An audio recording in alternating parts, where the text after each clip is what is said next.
Bismillahirrahmanirrahim. Assalamualaikum warahmatullahi wabarakatuh. Sebelumnya izin perkenalkan saya Retri Aulia dengan NIM 21031033. Di sini saya akan mempresentasikan buku panduan virtual lab. Nah, di sini alasan saya mengembangkan buku panduan virtual lab dikarenakan ketika saya PL 7 di SMA Negeri 1 Padang, keadaan dari laboratoriumnya itu tidak kondusif karena dikarenakan ruangan lab itu digantikan menjadi ruang kelas. Jadi sehingga beberapa praktikum itu ditiadakan. Oleh karena itu, agar adanya praktikum, saya akan mengembangkan praktikum dengan virtual laboratorium. Sebelumnya, sini saya akan mengembangkan buku panduan virtual lab laboratorium. Isi dari buku ini tersendiri, pertama ada cover, kemudian ada kata pengantar, kemudian ada bagiannya. Nah, di sini ada 3 bagian. Yang pertama ada bagian 1 yaitu pendahuluan, bagian 2 isi, dan bagian 3 penutup. Nah, bagian 1 itu pendahuluan yaitu mengenai sebenarnya apa itu laboratorium virtual. Ini ada penjabarannya mengenai laboratorium virtual di mana dapat sejarahnya ya. Dan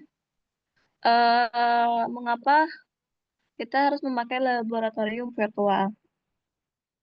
Pertama, kalau untuk sejarahnya, laboratorium virtual berawal dari sebuah proyek yaitu dari tahun 1830 sampai 1930.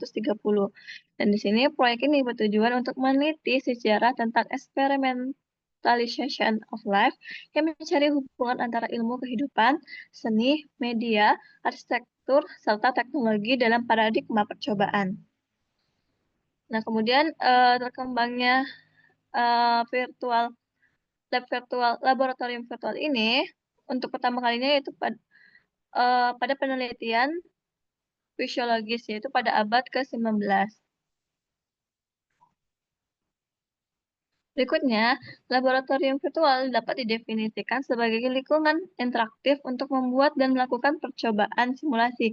Oleh karena itu, laboratorium virtual terdapat terdiri dari program simulasi dengan proyek yang terdiri dari data file dan alat yang beroperasi. Nah, kemudian yang kedua itu ada peredaran darah. Materi yang saya ambil yaitu materi sistem peredaran darah. Nah, ini pertama ada bagian darah, jantung, kemudian ada pembuluh darah. Kemudian ada juga materi yang dimasukkan dari sistem ABO dan pembuluh sistem peredaran darah besar dan sistem peredaran darah kecil. Yang kedua, kita akan sedikit menjelaskan ya apa aja sel darah tuh. Ada sel darah merah, sel darah putih, kemudian ada keping darah, plasma darah, serta ada golongan darah. Oke, next kita masuk ke bagian 2 yaitu isi. Nah, aplikasi yang digunakan untuk laboratorium virtual yaitu pada materi sistem peredaran darah, yaitu aplikasi Gizmos. Aplikasi Gizmos menawarkan media pembelajaran interaktif yang dapat membantu siswa memahami materi sistem peredaran darah dengan lebih baik dengan metodologi AD, yaitu analis, desain, development, implementation, dan evaluasi. Nah, aplikasi ini dirancang untuk menarik minat siswa dan meningkatkan pemahaman mereka mengenai sistem peredaran darah. Di sini ada berikut ya tentang aspek penting bagaimana Gizmos digunakan. Ada di buku panduan ini dijelaskan aspek pentingnya. Yang pertama ada interaktivitas dan keterlibatan, kemudian ada penyelidikan pendekatan berbasis, yang ketiga ada visualisasi dan analisis data, kemudian ada dukungan untuk guru. Di sini dijelaskan ya mengenai aplikasi Gizmos. Pertama, kenapa aplikasi Gizmos ini sangat penting ya? Banyak sekali ya, ada 6. Kemudian di sini ada langkah-langkah ya dalam untuk menjalankan aplikasi Gizmos. Di sini di buku ini saya sudah dijelaskan ya sampai 5 tahap.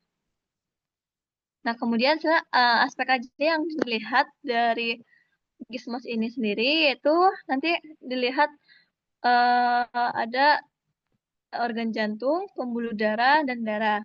Kemudian juga kita bisa melihat detak jantung. Nah, kita bisa mengatur, detak jantung dalam simulasi ini untuk melihat bagaimana perubahan detak jantung yang mempengaruhi aliran darah. Kemudian kita bisa melihat memvisualisasikan, yaitu pengaturan tekanan darah. Kemudian yang terakhir ada pertukaran gas dan nutrisi.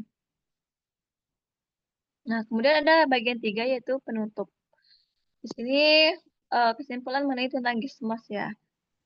Dan setelah GISMOS itu, sudah disediakan ya alat, dan konsep-konsep ya untuk membuat, praktikum secara visual dan praktis.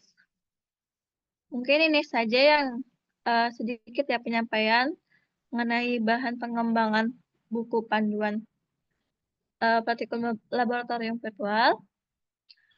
Sebelumnya mohon maaf bila ada kesalahan dari kata, dari tindakan saya. Saya undur diri. Assalamualaikum warahmatullahi wabarakatuh. Terima kasih sebelumnya.